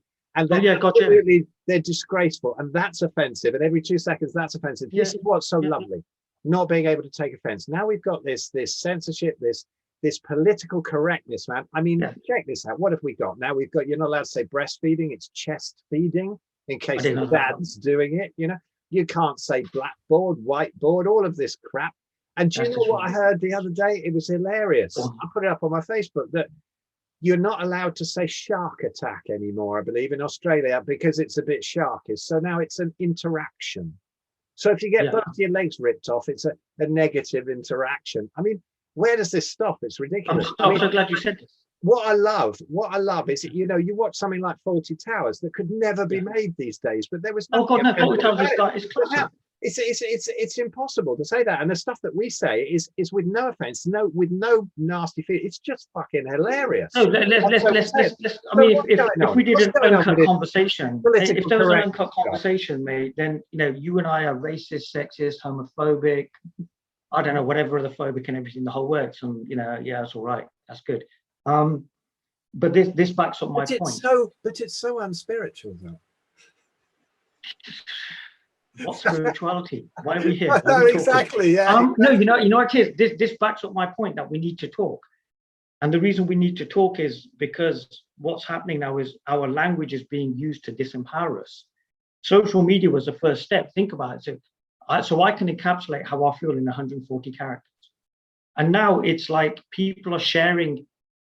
It's like what I mean. I'm not as engaged in social media as say you are. You know, I'll pull up something and away I go. And God, I think a little while ago I was with some friends and I saw this beautiful sunset, and I thought, you know what, I could take a picture of that and put it on Instagram. I thought, nah, what a waste. I'm not fully present. I'm not in the moment. I'm really not, you know, like here and stuff. And I found that, yeah, okay, you know, like we've all done the let's take the pictures of the food we were eating and stuff for everything. You didn't, but you know, I did.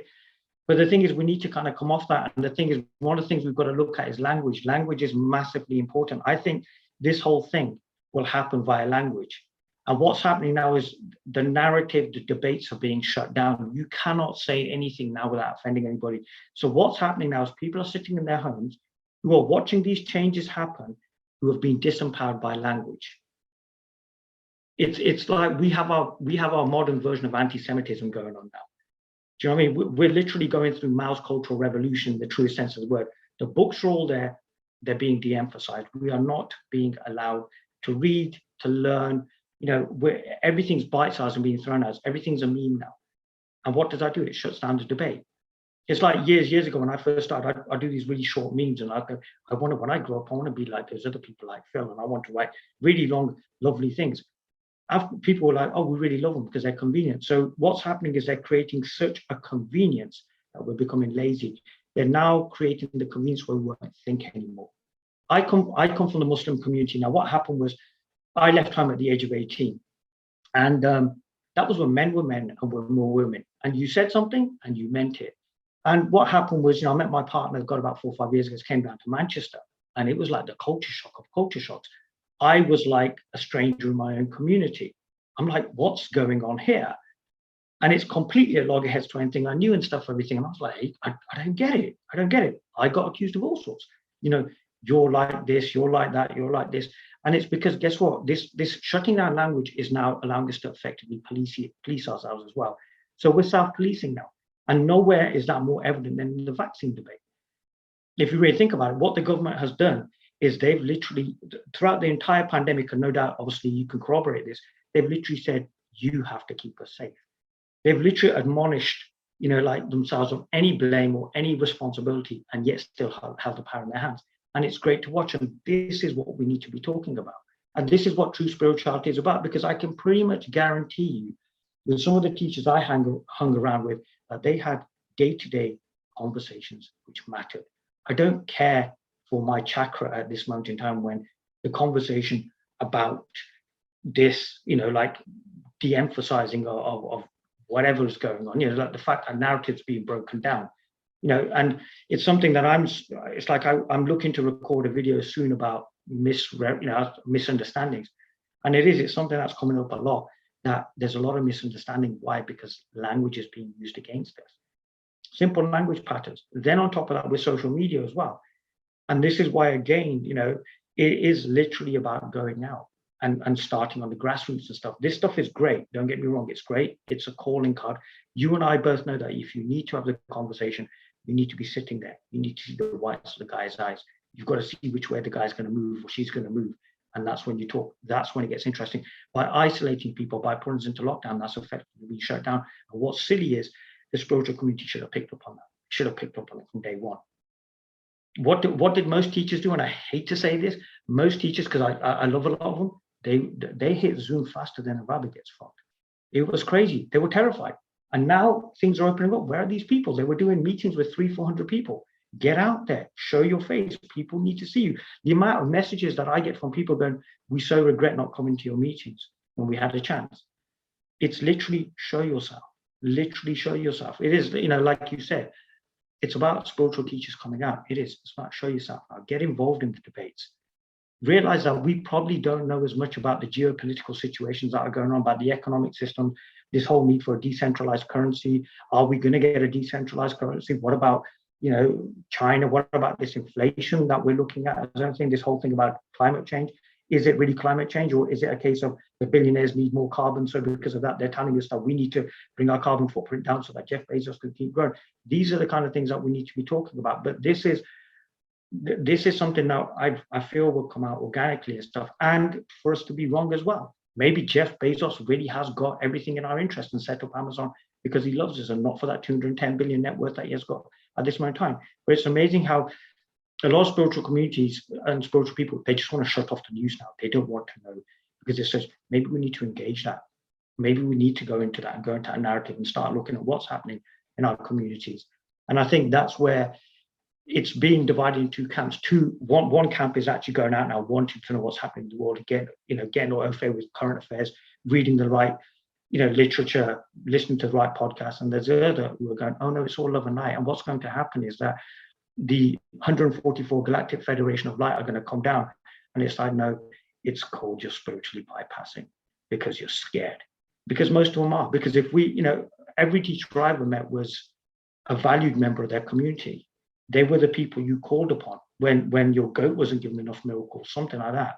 And it's whether a spiritual teacher is meant to be almost, in a sense, a center to any community that people can come to and they can talk to and all of this stuff. And it's literally almost like governance, but on a really basic level, which is then interconnected with all this reality, so that, there is literally a grid around this whole thing.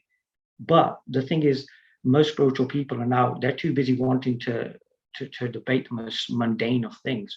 It doesn't matter. This pandemic has shown us that your words are irrelevant. Who cares if consciousness is aware of consciousness or awareness or whatever? You broke ranks and jumped onto Skype meetings and stuff because you were worried about your brand. And I think that's where we will see a divide. And it's unfortunate because as I'm saying this, I'm reinforcing that divide. But sometimes we need that separation. That separation is a mirror. That separation also is needed for us to know what's actually going on as well. So separation isn't a bad thing, but that's something no doubt I'll expand on, because with the non-dual community, it's all about being so one that they've become two. So yeah, it's a bit of a weird one there. So yeah, no, it's just we're being shut down. We can't say anything now because I can bark something at you. You turn around to me right now and say, I don't like your brown skin. I can say racist. And that effectively shuts down the conversation, as opposed to me saying, well, why don't you like my brown skin? And you say, well, I don't like you because of this. And okay, but and then we can actually have a conversation. And this is the thing, there's attempts to shut down, and nowhere is it better than this now. We are now using one group of society to beat the absolute living daylights out of the other society, other members of society.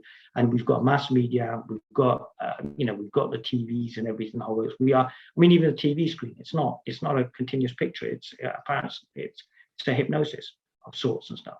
So it's like, how do we change all of this? And it's a dead simple solution. We go into this inquiry as to who we are. As more people wake up to who they are, society becomes a better place. And I think that's where you're right. This is why people are now wanting to talk. There's this need, there's this desire, and what will happen is that will break down these patterns. Like you said, you're doing consults and you're meant to be talking about diet, and the guy just wants to just talk to someone because he hasn't seen anybody for 4 weeks, apart from the Amazon delivery guy who just dumps it outside the door and runs off. And even that as well, we've got to look at how we're working as well, this 24/7 culture that we're creating as well, where there is really no rest. The introduction of the smartphone was probably quite possibly the worst thing that could have ever happened. And it started in the investment banking community first, and then filtered its way down. The first major merger that happened in Europe between, I think it was Arsenal and Lakshmi Mittal's company was one because of a BlackBerry. So what they've done is they've speeded everything up. We need to slow it down now so we can see the wood for the trees. But that's when we go into meditation. But meditation is not like I'm going to sit there, I'm going to give myself 10 minutes and I'm going to download Headspace or whatever it's called. That meditation occurs naturally when we ask ourselves questions like, what's going on here? And honestly ask those questions and then go, I don't know, let me just try and answer it. Because what happens when we start calling ourselves out on our crap? As we call ourselves out on our crap, we start viewing the world differently. That's when we start seeing all the inherent oneness of it all. Once we've seen a glimpse of this stuff, you can't unglimpse it.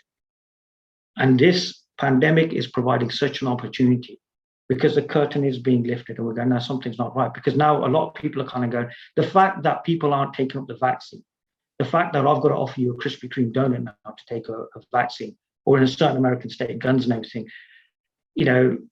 we've got to look at that. Unfortunately, and it's a really horrible thing to say, a lot of people won't, and they will just be the casualties.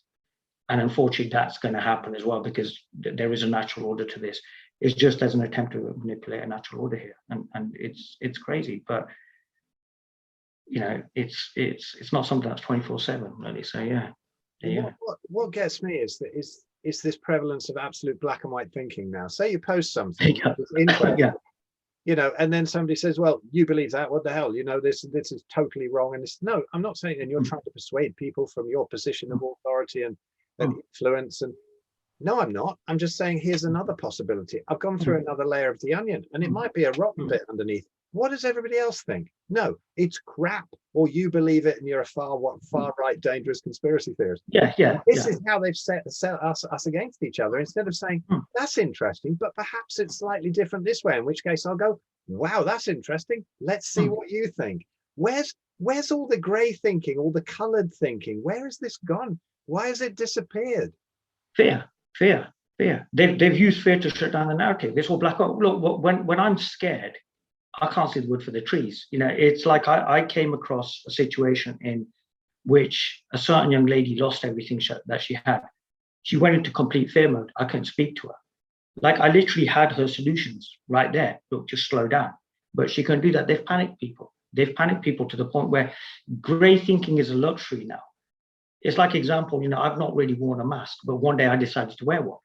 I thought, sod it, let's give it a shot, shall we? And I've gone from Manchester, I've got down to Exeter, and it was lovely. It was almost like I could use this thing for meditation, because you're literally just in your world. And it's like really nice and warm. You take it, hit a bit of cold weather, and then I put my mask back on again. And I found myself wearing one I didn't. And I thought, okay. But what was really interesting is it makes you insular as well. Because also, as you put that mask on, it's almost like people don't exist.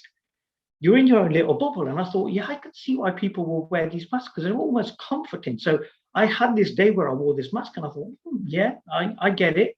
It wasn't done for, like, obviously, because there's this deadly virus that's running around, but it was, and it's whether we're willing to kind of, like you said, go into all these different camps and stuff. Do you know what I mean? Sometimes I'm saying, it's like sometimes I'll go into the local mosque and I'll be sitting there with some guys who blatantly wouldn't want to hear anything like this. So I play devil's advocate. I jump in. I don't even play devil's advocate.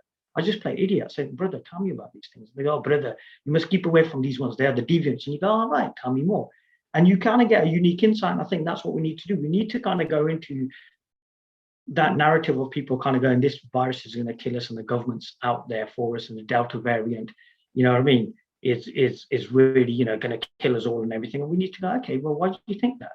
And it allows us to, I think they said Gandhi was really good at it. The reason that Gandhi was able to negotiate so well was because he would step into the other person. It's like almost like an NLP technique. And maybe we need to get into the minds of these people and kind of go, how best do we get through to them? But we have to go into their worlds first. John and Marge, who just want to go out on a Friday night, you know what I mean, and everything, and want to watch the X Factor and everything, have got the same fears that we've got. But sometimes I think that's where spirituality means it needs to get off its high horse and go, well, my chakras are aligned and yours obviously aren't. We need to kind of like actually talk to people at that level. There was a very famous Sufi once said, you have to talk to the people at the level they're at. For some people, it's all about, look, I want to get back into the pub and I want to do this. And it's what you've got to do. And this is where this natural way of being works so well, is to literally be present with that person, to actually look up and go, okay, there's no point going on about the Upanishads because he's probably going to pick up the book and smack me around the head with it. But instead, I might tell him a joke. Instead, I might make him smile a little bit and everything. And he goes, you're all right, you are. Do you know what I mean? And everything, yeah, safe and everything. Then next time the guy has a conversation, and that's where I think it's about getting out. Get out there, take a walk, smile at a few people, look a bit crazy, get people in your area to know who you are. Do you know what I mean? Get to me, and I was like, geezer, he thinks he knows something or whatever. It's like when I first started, I was in Glasgow, I just wandered around. I just talked to all and sundry. And what was really amazing was by the end of the year, I'd caused enough controversy for just bits and bobs. And now they're all like, oh no, we get what you were saying. We have to keep speaking that truth. We have to keep smiling it. We have to keep being out there. Because sooner or later, people will start copying on and stuff. Because that's what they've done. It's been a drip feed effect. Do the same thing from the opposite angle. Just be your most beautiful, awakened self and get out there. Talk to them. Smile at people. They turn around and say, you know, I think you got some guy who's telling you that the government's right and you ain't going to shift the sky. I go, yeah, mate, I think you're right. These conspiracy theorists, they're crazy. And he goes, yeah, you're right, mate. They're nutters. No, okay, tell me more, mate. And then what you do is you drop a little thing in. And the guy goes, you know, I never thought of that. It was like I remember talking to this guy who was a Salafi. They're like these extreme brand of Muslims and stuff and everything. And he goes, brother, these Sufis, they are deviant. Have safe, bro. Tell me more and everything. So the guy starts telling me this stuff and everything. In the end, he goes, brother, the heart is like a mirror. I said, brother, please stop right there. And he goes, what is wrong? I go, you are talking like one of those deviant Sufis talk about the heart being a mirror. He goes, thank you, you've helped me. Job done. And I'm just chatting away to the guy, smiling at him, telling him sometimes we might need to play the fool. Do you know what I mean? It's like if you look at the old medieval system, the only person who was ever able to tell the power, you know, those in power, the truth was the jester. And spirituality sometimes being that court jester, and sometimes that's what I love about you. You use you know, humor, and humor is such a valuable thing. And I think that's it. Like you said, we're having a laugh here, but it's deadly serious. Even when I'm laughing, I'm completely serious because I have to be present. I have to be in that moment. It could only ever be this moment, and it is. Sometimes it can be as simple as waving at someone. And I know that's really basic, and no doubt some of the viewers are going to be saying, "Oh no, but we need to know whether Rockefeller does run the world or if it's Rothschild." And you know, yeah, okay, we'll get to that bit. But what we can do is we can turn the tide by turning it within ourselves. Like you had a shift, something happened, you can't go back. There's no money back guarantee here and stuff. Same thing happened to me. 10, 15 years ago, you and me would be falling out of clubs and stuff and everything. Having chatted that girl up and said, yes, gal, come with me and all that stuff and everything. You know, or, you know, my particular favorite was my mother gave me this amulet to wear, you know, I mean, to protect against the evil eye. Oh God, the amount of women I told her that thing was incredible. Do you know what I mean? It was like, yes, you know, many, many moons ago, a great master gave this to my forefathers and their forefathers. And then they came to me, oh my God, tell me more, love. I'm like, let's go for a drink, shall we? Do you know what I mean? But the thing is this, you know, but something's happened. And now we can only really kind of, you know, to sound dead spiritual, sing this song. But there's an intelligence in this song as well, because we do have to look at everything. If something comes in front of you, you know, it's like I don't even, I think the conspiracy is almost a small part of this. There's other bits of it as well. It's literally about helping society get back to it. Emotional intelligence is huge. We're living in a time where children don't know how to grow up and stuff. You know, they're being told that they can make decisions on their gender at the age of 10, 11. Do you know what I mean? It's like, wow. And even before that, and no one's calling this out. No one's saying, hey, what's kind of going on here? Or, you know, you're called a conspiracy. We have to stop those kind of like, you know, cutting the debate dead thing. And so I say, okay, why don't you like me? Because we, you know, one of the most beautiful things I've ever heard was an old Indian gentleman who said that, you know, regardless of whatever emotions we feel, we're all the same. And it's what's happening is small things are being used to exploit us, really, really small things. And fear is one of those, but we need to sit with that fear. We need to go, why is that fear here? Why are you scared that you're going to die of this variant? But this variant has a 99% survival rate. But it's got to be done in such a beautiful sort of way, because guess what? They've traumatized people. People are terrified. You're right. Coming out of this, therapists, you know, teachers, everyone's traumatized by this. We're going to have to deal with this. We have to kind of go, what happened here? And if we're the therapists and we're traumatized by this, and imagine what poor Joe Blogs on the street is thinking, you know what I mean? So I think that's where conversation and taking our time and actually just being just being who we actually are. And that will mean that sometimes we will laugh, sometimes we'll cry, sometimes we'll put our foot in it. But I think like, you know, going back to what you said earlier, and I agree as well, I'm excited. I'm excited because to me, it's going to be amazing watching how we adapt and how we will always find our way home. We always do. Everything we're doing, even right up to that tech billionaire, he's accumulating those billions because he just wants that feeling of security. He just wants that moment of ease. And that moment of ease, he didn't have to do all of that. All he needed to do was to stop and just sit there quietly. That's a true meditation. You know, that shift is permanent, like you said. That moment is forever. But, you know, even these people have been conditioned. It's like when I was talking to this guy, it was incredible. You know, the guy was like, he put together a plan on how to take over the world. That's great. But can you take over yourself? Can you actually know yourself first? Forget about it. And that's, so we've got to bring it back to knowledge of self. And that's when we will start moving alignment. We'll see that the other is me. You know, you and I don't, you know, the only thing that connects us is this singularity. That's the only thing that connects us. And yet, if we look at our stories, we're completely on the other side of the spectrum. Do you know what I mean? You're this guy who went there and I went here, and somehow life just brought us together. It's amazing. You pushing someone at me. So one of those confusing. So yeah, it's kind of mad. Did you just hit someone there? Phil, man, is that kind of like torture going on with the kids? No, all I did was knock on the door because one of the kids is making a racket outside, and I know that they'll figure it out. But I'm muted at the moment. But so just, you know, there's always something going on in the house with some kids. Mate, it's got to be done. But yeah, it's like in this conversation. That's beautiful. You know, I think that so often, like most of my knowledge came to me from getting as sick as I did. You know, and yes. this is happening now on a global scale, and it's painful at the moment. But hopefully, people are going to come out of that. You know, and people it is waking people up. So many people have said, I never looked at any of this. I mean, there's so many aspects of it I didn't. I was fine going into it. I could see it was bullshit from the start. But I didn't know exactly why. You know, the stuff that I've learned from Graham about the money, the stuff that I've learned from Jeremy about the whole health system and exactly what's happened and where it's all come from, you know, has been utterly fascinating to me. But hopefully that's what's going to happen now. I see a huge shift towards that, you know. Okay, on social media, I agree. They might be pushing us into an echo chamber, like, you know, you're preaching to the choir. But when I go on the streets now, so many people, you just sort of mentioned something, and then suddenly they're off. I was in a little repair shop, you know, where you get these these chaps and they sort of fix phones and stuff like that. And this guy was from India. He was fantastic, and he just went off about this. And I thought, whoa, it was like this tidal wave of and this and the Rothschilds and the Gates, and you understand this, and do you understand me? Do you understand me? And I'm like, yes, man.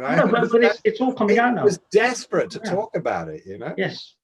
Well, the thing is, it's. I mean, I remember meeting this major from the Pakistani army. This guy was like this guy's super soldier or something, and he goes, the first lockdown made him question everything. I mean, this guy had seen, you know, combat and everything. He goes, but that lockdown just stopped him. And it is, I think, what they don't understand is this is quite possibly the greatest invitation ever to awaken that's ever going to happen in our lifetimes and stuff. And, you know, I shared a Krishnamurti quote on my newsletter, and it was like literally about there's this increasing automation, and we've got two choices now. We can either Netflix and chill, or we can understand who we are. We can go deeper into what we are. And I think a lot of people are choosing that, because what's happened is everything that we were sold hasn't provided the security that we wanted. You know, our jobs didn't provide us the securities because 10 years from now, most of these jobs are going to be obsolete. Our money is being ravaged by inflation. Our homes now are being taken away from us. Banks, they said recently that banks have been allowed to buy property now. And I think it's BlackRock, which is, I think, the world's biggest hedge fund, has now started buying property. So what's happening is we're realizing we built on quicksand. But then how do we build on certainty? And I think that's what this is going to do. It's going to make us certain of ourselves. But we have to go through that dark night of the soul. We have to go through that insecurity. We have to, like you said, go through that sickness brought a certainty into you. I could turn around to you and say, no, Phil, you don't know what you're talking about. You have had no awakening, no nothing. You're like this, you're like that, you're like that. You just get up tomorrow morning and carry on doing what you're doing, because you're in certainty now. And I think certainty is where this will lead us, because we will start testing everything and we'll start throwing away that which doesn't provide us real security. And what's going to be left is this reality of who we actually are. And I think that's happening more and more. You're right. The random conversations of people just wanting to tell you, we could turn around and say, oh yeah, that's because we're afraid or we need to make sense of it, and it's a psychological, reaction to what's going on. But at least it's starting something. I think the thing is this. I think, and be controversial, if we just killed Freud and Jung, we'd have been fine. I think we'd have been absolutely fine and stuff like that. Because from what I heard, I mean, there was a beautiful talk about Freud and Jung by Krishnamurti, and said the woman that they both fancied knew more. Yuji Krishnamurti goes, she knew more about psychology than both of them. So these two fucking idiots were incomplete anyway. You know what I mean? And then what happens? These governments took this nonsense on and everything and using it to manipulate people. But again, it's mind-based. We're pride to mind. You know what I mean? Love doesn't just appear in the mind and stuff. So yeah, I think a lot of people are going to get pulled out by this stuff. But I don't subscribe to it's going to be some massive cataclysm of event. I think it's just going to be this drip feed, and society is just going to slowly but surely move into it. And sooner or later, it'll just be, like you said, the Maasai. they're probably all completely awakened but don't need to talk about it. That will be the day when we know everything's changed, when we go quiet, because there won't be a place. It's like when I went to Multan, which is called the city of Sufis, I couldn't talk there. It was weird. I'm this guy who talks and I couldn't speak. Why? Because there was no need to speak. Everybody was living that reality. And I think that's what we've got to do to get to the point where all these conversations die. But to do that, people have to realize who they are. They have to realize who they are. And when they realize who they are, they realize they're enough. When they know they're enough, they take their power back. Then, big businesses, we will realize that we can make a difference. We're being disempowered. We're being told that, look, of course we're going to take our vaccines, because guess what? The government's told us that we need to do this, and we failed. So now what's happening is, with a simple psychological process, we're handing our power over in droves now. I mean, Independence Day happened last week here in the UK, and everyone's just still wearing masks. Great, wonderful. Do you know what I mean? So, it's just we've given our power away. And this is that process of bringing it back by making each other.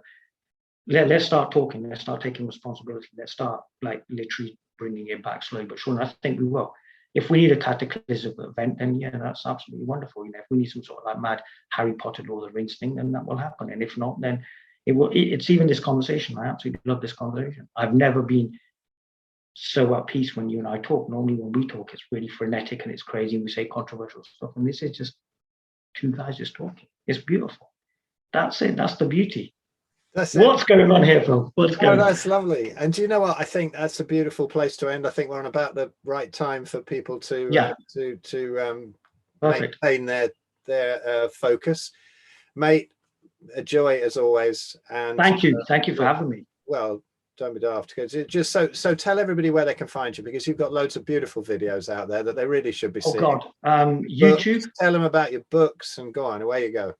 Where I go. This is the bit where I sell everything. I've got a website called fallingintothemystery.com.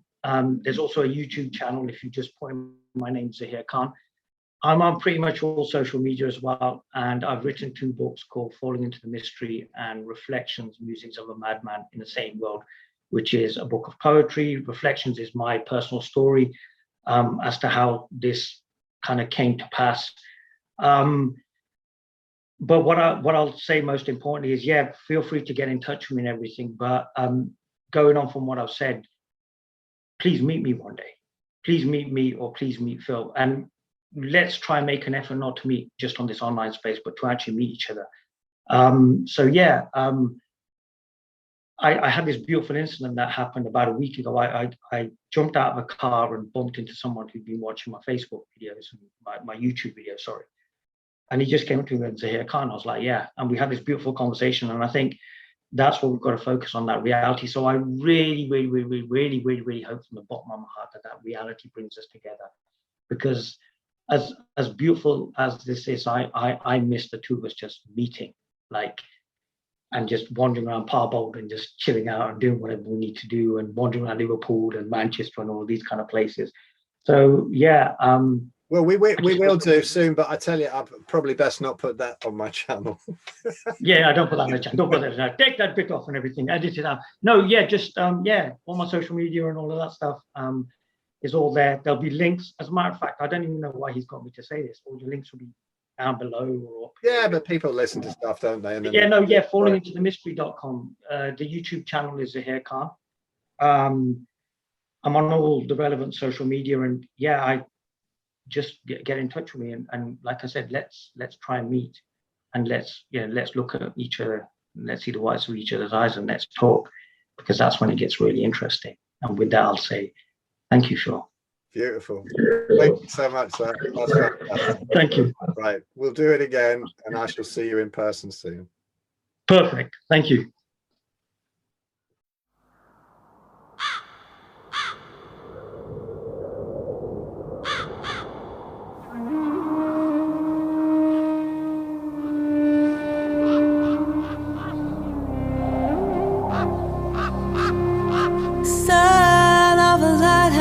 Keep her through cons and a wishing well.